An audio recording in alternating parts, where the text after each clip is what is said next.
Hello, welcome back to Wild Rose Farm for Gilberte's Growing Green Garden Tips, and tonight we're going to talk about transferring a monarch butterfly larvae to a more sheltered area where it can pupate. How do we move these things to safer spots? I'll show you. The best time to locate where they're at is in the middle of the day, but the best time to move them is in the evening. So usually we go check our milkweed at lunch. Then we will move them either early in the morning or in the evening, so they have kind of all day to settle. So we're taking them from usually here or the other bushes, and then we will be bringing them to inside the greenhouse so they can feed on the milkweed there. The larvae has evolved to try to deceive the predator. Okay. And see, it looks almost like he has two heads, right? Yeah. But where the antennae are the longest, that's where the real head is. Okay. Oh, so you use your finger? I use my fingers, yeah. Okay. Gently. Gently. And then he's going to figure out, oh, there's something wrong. So we're going to go for a little walk and find you some more milkweed. Okay. And see, this is the head. Yeah. Head is more active. Oh, and then Yeah. moves forward. Wow. Anyways, he says, I smell funny. Okay, let's go find some milkweed. Okay.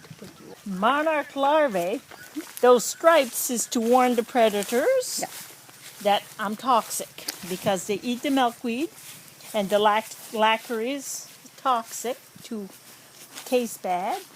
This is my little haven that I have, and there's lots of milkweed here.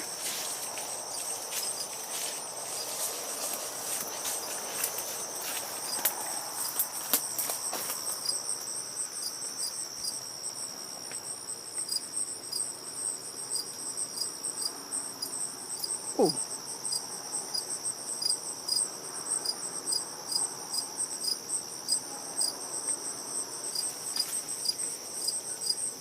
And here, because it's a little warmer, they'll actually be more active at night. And see, I have flowers in case they hatch out. This is kind of like an artificial Environment for them. But there's not as many predators, so it's a safer environment. Right. So this is not the tropical, it is the showy milkweed, which is native to the West Coast. Okay.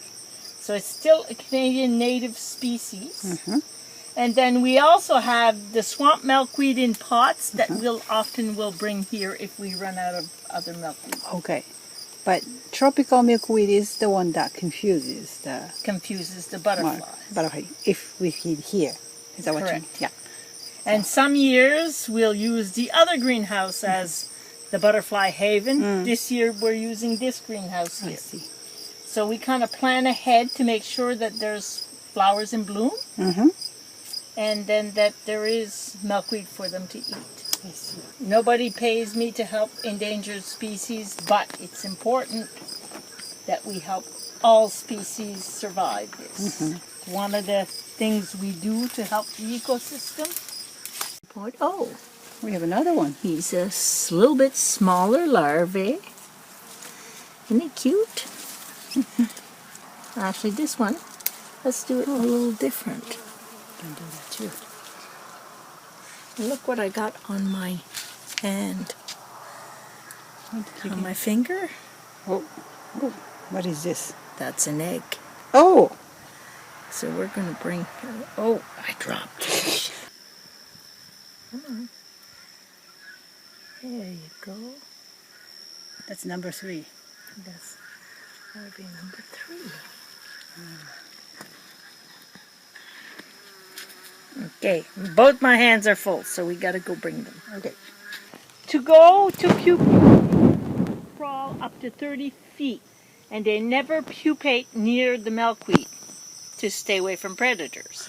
So when they go hiding to pupate, We will count 14 days after because we got to watch for the monarchs.